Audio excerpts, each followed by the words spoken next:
په خندا خندا خندا مې صدقه کړه، زندگی څه وه لتا مې صدقه کړه.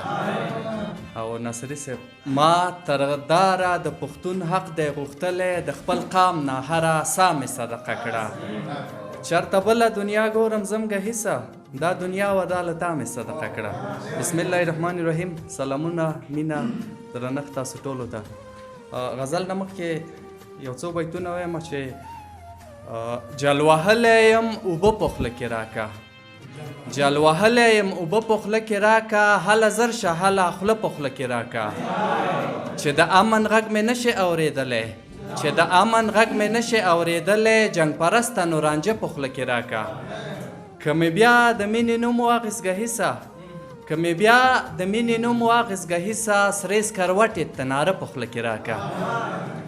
غزل دی لکه ستوري د سحر زی پناه کیږي، لکه ستوري د سحر زی پناه کیږي، پښتانه دي د نړۍ پر مخ قتلیږي.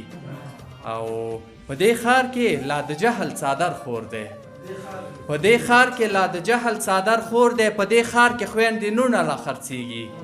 او زړه مې نه دی سم د پیر بابا دربار دی، زړه مې نه دی سم د پیر بابا دربار دی، چرته ښکلي چې وي ټول پکې اوسیږي.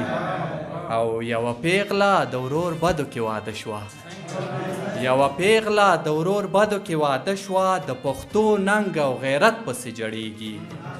او بیا باران شو، بیا باران شو زړه مې پړق چوي له خفګانه، بیا باران شو زړه مې پړق چوي له خفګانه، بیا باران شو مسافر یار را یادیږي. او د دې خپل عادت نه صبر شه زړګیه، د دې خپل عادت نه صبر شه زړګیه، د امید خولګۍ جلکۍ در رسوا کیږي.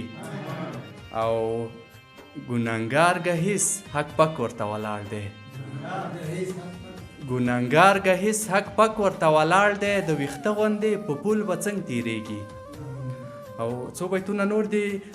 ګمان کوم پښتانه وو تر ابده را سره وو، ګمان کوم پښتانه وو تر ابده را سره وو، یادونه د جانانه تر لحده را سره وو. دا بیت د تاسو ټول ته ډالۍ وي. یو څو یاران په ما باندې د سر او ماله تیرو، یو څو یاران په ما باندې د سر او ماله تیرو، یو څو یاران مرګونو تر سرحده را سره وو. د خویندو په دعا باندې زه لاړم جنتي شوم، د خویندو په دعا باندې زه لاړم جنتي شوم، ګنې نو ګناهونه سم بې حده را سره وو. هر چا تر خپل مقصده پورې زړه پورې نیولم، هر چا تر خپل مقصده پورې زړه پورې نیولم، یو مور او پلار ګهیسه بې مقصده را سره وو. ډېره زیاته مننه. که غواړئ د شیبه باران اونیزه مشاعره کې برخه واخلئ، د شیبه باران مشاعره د هرې جمعې په ورځ د ماسپښین 2 بجې ترسره کیږي.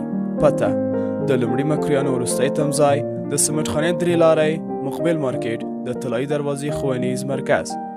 د اړیکې شمیره 0 اویا 6 40 8 40 101.